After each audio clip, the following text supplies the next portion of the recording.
বজাত কংগ্ৰেছৰ সজাতি দল এটাই বিলাসীপাৰা চৰুৱাবাখৰা উচ্ছেদিত পৰিয়ালৰ কাষত উপস্থিত।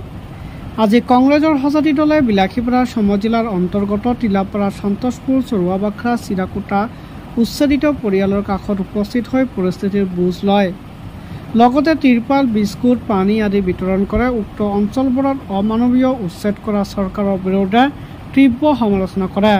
কংগ্ৰেছৰ সংখ্যালঘু অধ্যক্ষ ছলেমান খানৰ লগতে অসম প্ৰদেশ কংগ্ৰেছ কমিটিৰ সম্পাদক অমৃত বৰ্ষা তেখেতে কয় যে গীৰ গাই তল পেলাবৰ বাবে মুখ্যমন্ত্ৰী হিমন্ত বিশ্ব শৰ্মাই এই অমানৱীয় উচ্ছেদৰ কাৰ্য চলাইছে বুলি জানিবলৈ দিয়ে। চৰকাৰে অমানৱীয় উচ্ছেদ কৰিছে, ইয়াত আমি ঘৃণা কৰিছোঁ, নিন্দা কৰিছোঁ।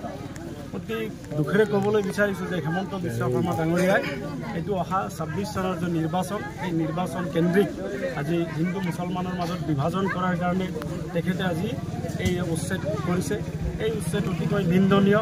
আৰু আপোনালোকে জানে যে তেওঁ অসমত চৰকাৰ চলাই নাই, এইটো গুণ্ডাগিৰিৰ ৰাজনীতি চলাই আছে।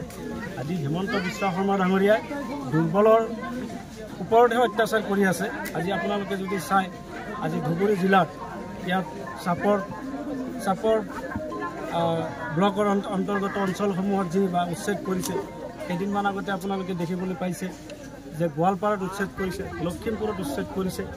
তেওঁ এই যে বিভাজনৰ ৰাজনীতিৰ কাৰণে আজি এনেকুৱা দুখীয়া মানুহখিনিক আজি যিবিলাক মানুহ আজি চলিব নোৱাৰে, খাবলৈ তেওঁলোকে নাপায়, তেনেকুৱা মানুহৰ অত্যাচাৰ কৰি আজি হিমন্ত বিশ্ব শৰ্মা ডাঙৰীয়াই হিন্দু মুছলমানৰ মাজত বিভাজন কৰিব বিচাৰিছে। আপোনালোকে জানে যে এইবোৰ স্বদেশী মানুহ হয়, কোনো বিদেশী নহয়।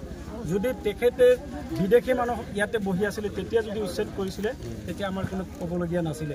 কিন্তু এইবোৰ ভাৰতীয় হয়, অসমীয়া হয়। এই অসমীয়া ভাৰতীয়সকলক আপোনালোকে জানে যে হাইকোৰ্ট বা সুপ্ৰিম কোৰ্টে নিৰ্দেশ দিয়া আছে যে আমাৰ ভাৰতীয় নাগৰিকসকলক যদি ক'ৰবাত উচ্ছেদ কৰে, তেতিয়া তাৰ আগতে তেওঁলোকক পুনৰ সংস্থাপন কৰিব লাগিব, তাৰ পিছতে তেওঁ সংস্থাপন কৰিব লাগিব। গতিকে এনেকুৱা এটা পৰিৱেশ, ভয়ংকৰ পৰিৱেশ আজি অসমত যে হিমন্ত বিশ্ব শৰ্মা ডাঙৰীয়াই কৰিছে, মই ক'ব পৰা নাই, ভাষাৰে ক'ব পৰা নাই। আল্লাহ ভগৱান আছে, তেখেতৰ যি ইনচাফ আপোনালোকক মই ক'লোঁ, আপোনালোকে মনত ৰাখিব। আজি বাচ্চা, আজি মহিলাসকলৰ যি কান্দন, চকু পানী, মই আপোনালোকক ক'ব বিচাৰিছোঁ যে আল্লাহ আছে, ভগৱান আছে।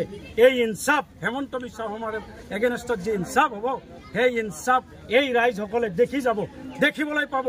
খুব সোনকালে হিমন্ত বিশ্ব শৰ্মাৰ ইনচাফ আল্লাহ ভগৱানে কৰিব।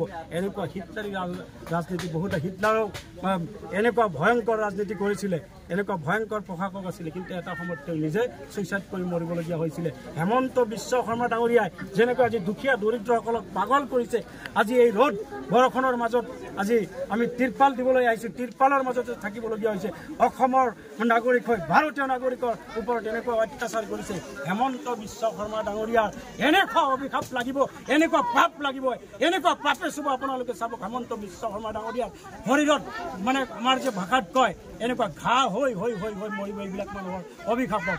মই কৈছোঁ, মই অতি দুখেৰে কৈছোঁ, অসমত থাকি অসমৰ ভাৰতবৰ্ষৰ লগত আমাৰ বায়ু, পানী, মাটিৰ লগত আমি মিহলি হৈ আছোঁ, আমাৰ সংখ্যালঘুসকল। আৰু তাত তেওঁলোকে এনেকুৱা অত্যাচাৰ কৰিছে, আমি অতিকৈ দুখ পাইছোঁ। অসমৰ মানুহ, ভাৰতবৰ্ষৰ মানুহে এই এনেকুৱা নিন্দনীয় কাৰ্য কেতিয়াও ভাল নাপায়, কেতিয়াও গ্ৰহণ নকৰে। হিন্দু মুছলিম অসমত যিমানে তেওঁ হিমন্ত বিশ্ব শৰ্মাৰ বিচাৰক, তেওঁ কোনোদিনে হিন্দু মুছলিম নিবিচাৰে। অসমৰ ৰাইজ সদায় শান্তিপ্ৰিয়, ইয়াত ধৰ্ম নিৰপেক্ষতাৰ ওপৰত বিশ্বাস কৰে। আমি সদায় শংকৰ আজানৰ দেশত আমি মিলা প্ৰীতিৰে থাকিব বিচাৰোঁ। আৰু তেখেতে এই দুৰ্বল মানুহৰ ওপৰত অত্যাচাৰ কৰি আজি তেখেতে নিজকে আজি মুখ্যমন্ত্ৰী বনাই ৰাখিব বিচাৰি আছে। আপোনাৰ